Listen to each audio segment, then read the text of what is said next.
Salut les amis et bienvenue dans une nouvelle vidéo. Aujourd'hui c'est une vidéo illustration et j'ai décidé de redessiner des dessins que j'avais fait, je pense qu'ils datent tous de 2010, donc ça fait 11 ans en fait que j'ai fait ce dessin, parce que je me suis dit que ce serait assez marrant de voir un petit peu comment mon style de dessin a évolué, et puis voilà. Si vous êtes nouveau ou nouvelle sur cette chaîne, bienvenue. Ici vous trouverez des vidéos comme celle-ci sur l'illustration. Et puis également des vidéos sur la mode parce que c'est un peu mon péché mignon. Donc il y a ces deux choses là sur ma chaîne. Donc si ça vous plaît également, n'hésitez pas à vous abonner. Ça me fera extrêmement plaisir. Et puis du coup on va commencer directement. Donc j'ai sélectionné 3 dessins qui datent de 2010. Ces 3 portraits, je dessinais beaucoup de portraits à l'époque. Ce qui est marrant parce que dans un dernier studio vlog, je vous disais à quel point j'étais pas à l'aise aujourd'hui avec l'idée de dessiner des portraits et que j'avais l'impression de ne pas avoir vraiment trouvé un style. Et en fait, en fouillant un petit peu dans des vieux dessins, je me suis rendu compte que je dessinais quasiment que des portraits. Du coup, c'est très drôle de voir comment, juste au-delà du style de dessin qu'on a, aussi ce qu'on choisit de dessiner évolue beaucoup au fur et à mesure des années. Du coup, si vous ne me connaissez pas, en fait, je suis illustratrice freelance, c'est mon vrai métier. J'ai fait des études du coup d'art appliqué, j'ai d'abord fait du textile, puis après de l'illustration scientifique, puis un petit master pour compléter ma formation. Et du coup voilà, je suis officiellement illustratrice, freelance, enfin design graphique aussi. Et du coup voilà. Et donc pour ces portraits, j'ai choisi de faire des formats carrés, donc de pas trop respecter le format des dessins de base. Je voulais faire une série en fait et que les 3 portraits fassent partie d'une même série, on va dire. Du coup voilà, et j'ai utilisé pour les têtes et les portraits des pro marqueurs, et pour les fonds, vous le verrez, j'ai utilisé des Posca j'ai utilisé en fait un peu les mêmes techniques que dans mon dernier studio vlog où j'ai fait un petit dessin d'un challenge qui avait lieu sur Instagram. Je vous le remets dans le i si vous ne l'avez pas vu, mais voilà. J'ai fait un petit peu la même chose, c'est-à-dire que donc le dessin pro marqueur avec, on voit les traces de feutre, etc. Et puis le fond bien uni, bien opaque, avec des Posca.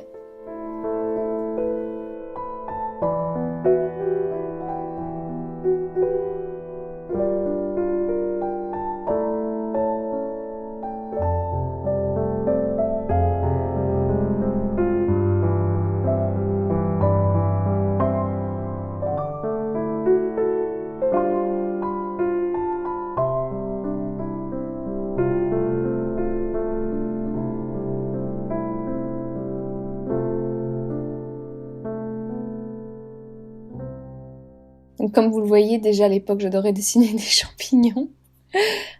C'était déjà des réminiscences d'illustrations scientifiques avant l'heure, on va dire. Euh, du coup, ça m'a fait rire, et ça a fait rire mon copain quand il a vu l'illustration.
Et pour tout vous avouer, je suis assez satisfaite de cette série de portraits. Alors je pense que celui-là c'est mon préféré, là avec les champignons. Mais ouais, je suis vraiment satisfaite du résultat, et du coup ça m'a redonné un peu confiance en moi pour dessiner des portraits. Voilà, je me suis dit que au final je n'étais pas si mauvaise que ça. Je me suis assez inspirée aussi des formes de nez et de bouche qu'il peut y avoir dans Animal Crossing. Du coup, voilà, ça a été aussi une source d'inspiration pour moi au niveau du dessin du visage. Mais voilà, je suis assez contente. Et je voulais aussi vous montrer qu'en fait, je voulais vous montrer l'évolution de mon style graphique, mais pas forcément au niveau de la technique, parce que je sais que souvent on voit des vidéos de gens qui dessinaient quand ils avaient 10 ans et puis qui dessinent maintenant et qui ont une technique de dingue parce qu'ils ont dessiné tous les jours, etc., etc. Personnellement, je dessine pas tous les jours parce que, vous le savez, j'ai un service civique et que du coup, il faut que je gagne ma vie autrement pour l'instant parce que je ne vis pas de l'illustration. Et en plus de ça, j'ai jamais vraiment dessiné tous les jours. C'est pas quelque chose que je fais quotidiennement, même si je le fais très très souvent, c'est-à-dire plusieurs fois par semaine, mais pas forcément tous les jours.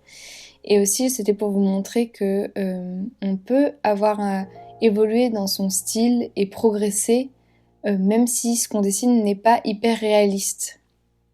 Parce que vous voyez que mon style d'avant n'était pas hyper réaliste et mon style de maintenant ne l'est pas non plus.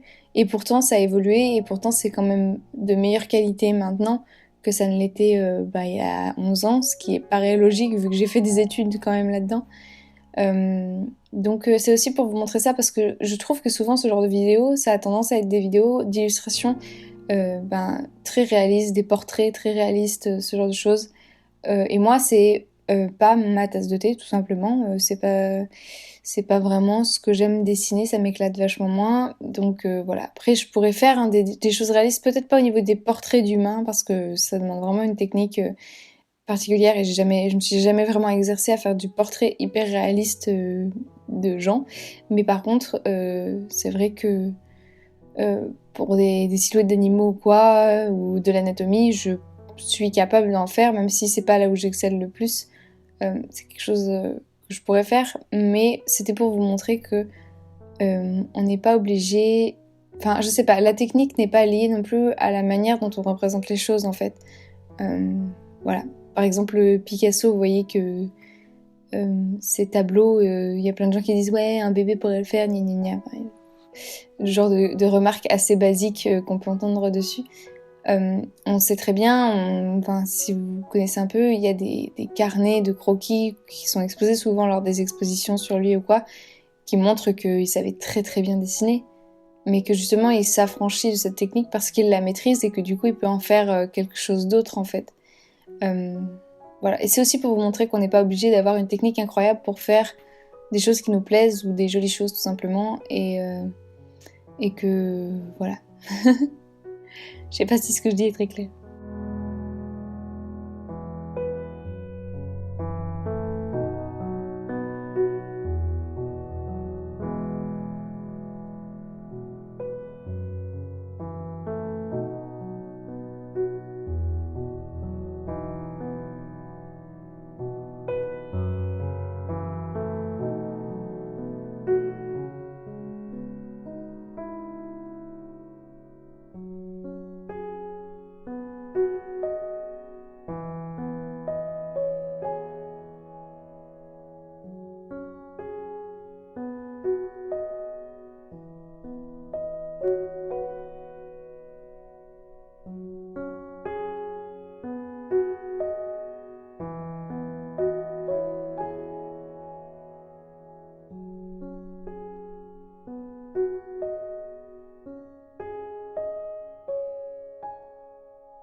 Du coup, je pense que ces 3 illustrations, je les mettrai peut-être en vente sur mon Etsy. J'y ai pas encore trop réfléchi, je les ai pas encore nettoyés sur ordinateur ni rien, les fichiers.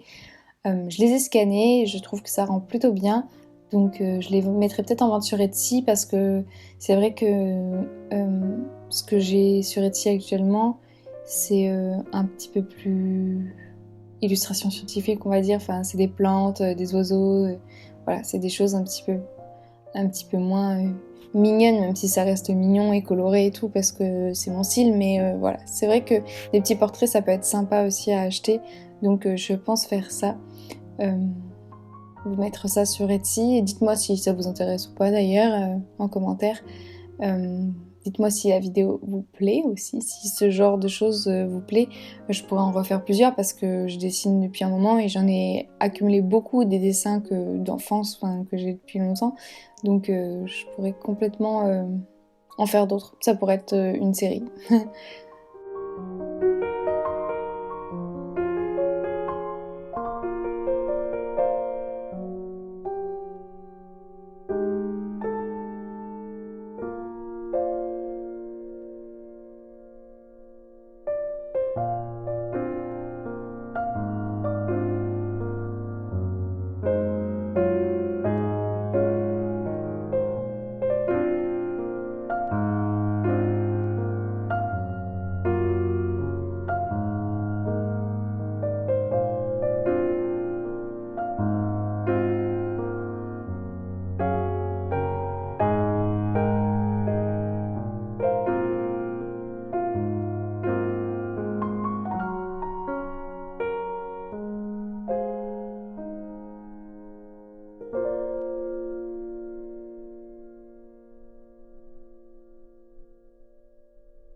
Je suis en train de réaliser qu'en fait, je vous montre le dessin à l'envers.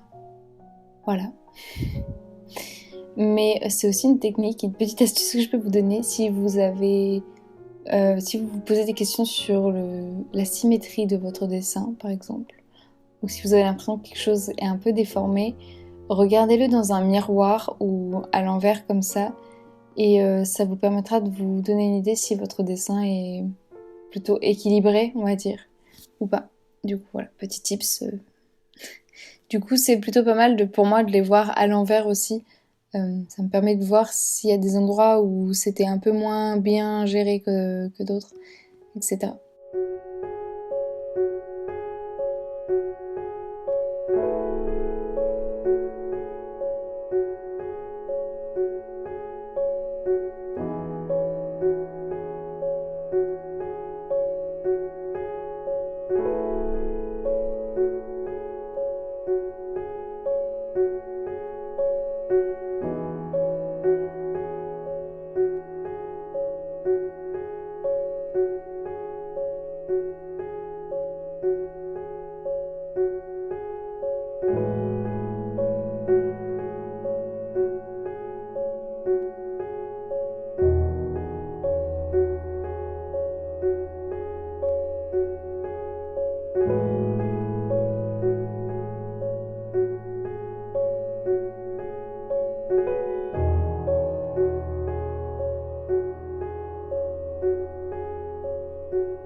Bon bah voilà, c'en est tout pour cette vidéo, j'espère que ça vous a plu.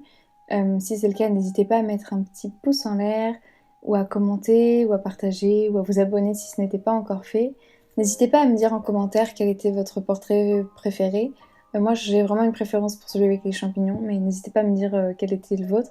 Et puis n'hésitez pas à me dire si ça vous intéresserait que ce soit sur Etsy. De toute façon je pense que je les mettrai, mais j'aime beaucoup avoir votre avis aussi là-dessus, donc n'hésitez pas à me le donner.